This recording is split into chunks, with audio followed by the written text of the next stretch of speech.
that beautiful light blue that's running through there?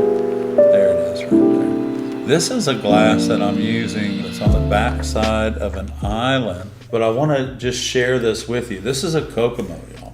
This is a Kokomo 470. This sheet was ran in 1994.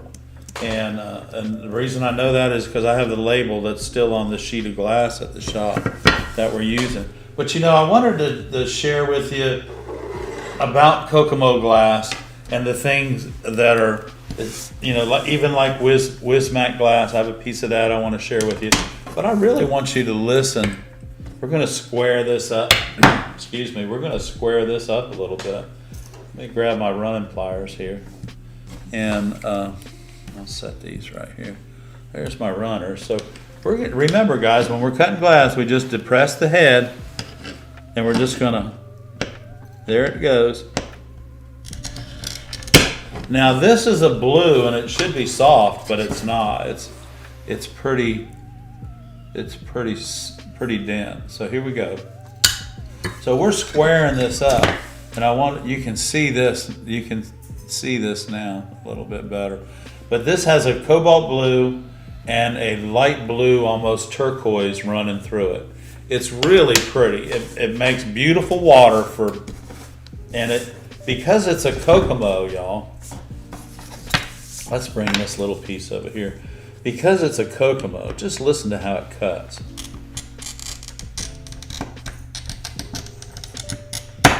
Now, there's a lot of little hoopty-doos in there and all that stuff from where this glass was rolled out, and but it still cuts really nice. And as long as you don't lift your cutter up, if you don't lift your cutter up while you're in one of those cracks, pick up and try and start all over again, you're going to be just fine.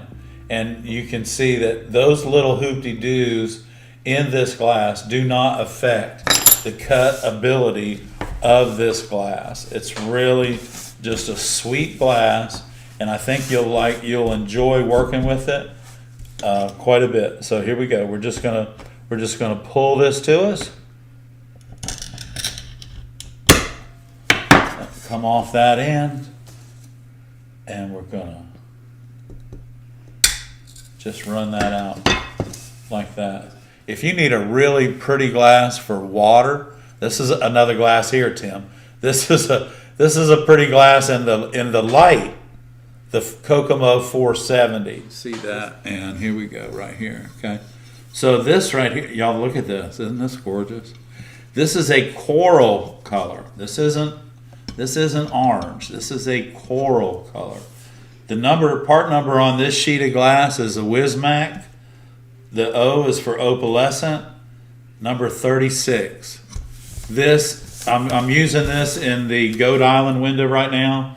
This is my sunrise, and then I have some bullseye yellow coming in between this, working its way down, and then it's laying on top of this.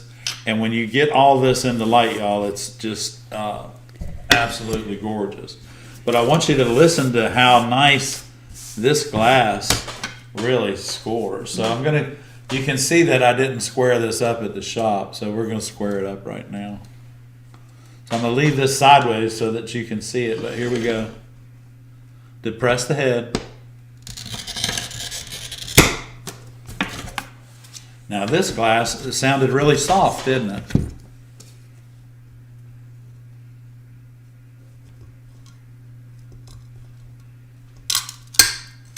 There we go.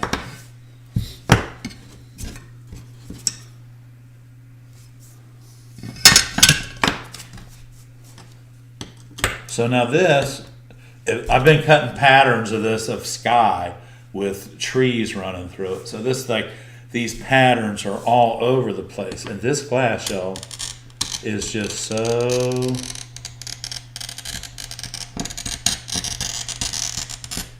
so when you're cutting patterns with this glass, it is just so nice to work with. So I've started my run, see it? And it's going right to there. Now that right there, y'all, technically should not have went around that corner. but I'm going to come back this way and I'm going to run it back to it. Y'all can see the run right there. You can see how it stops. And by stopping my running pliers, the run stops. So here we go. Let's run it back to it, and it'll probably kiss it and it'll come apart. Here we go. There it is. So when this came around here, this was really thin. This probably shouldn't have made it. But and if you're pulling down on it way too hard, it probably won't make it. But if you'll start to do your cuts where you start the run and then work in behind it and just keep moving it through the score, you'll find that you end up getting a lot more of your glass, of your patterns cut out the way that you want them to, rather than you know, more often than not, you're going to get glass out if you'll cut it the way I'm showing you how to do it.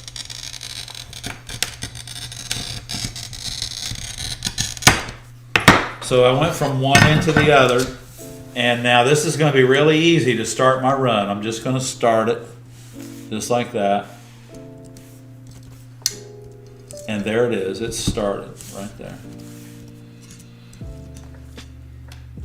There we go. Where is it? There we go. It's right there. So sometimes, you hear that? I'm moving the glass. I'm moving the glass. So I'm gonna get in behind the run. I'm gonna pull down, and maybe it'll chase it a little bit, but you can see the run right there. I'm just behind it. And we'll do it again. I'm putting my middle finger underneath of the glass. You can see it, it's right there. I'm going to pull down. And now that just ran a little bit more. And where is it? It's right here.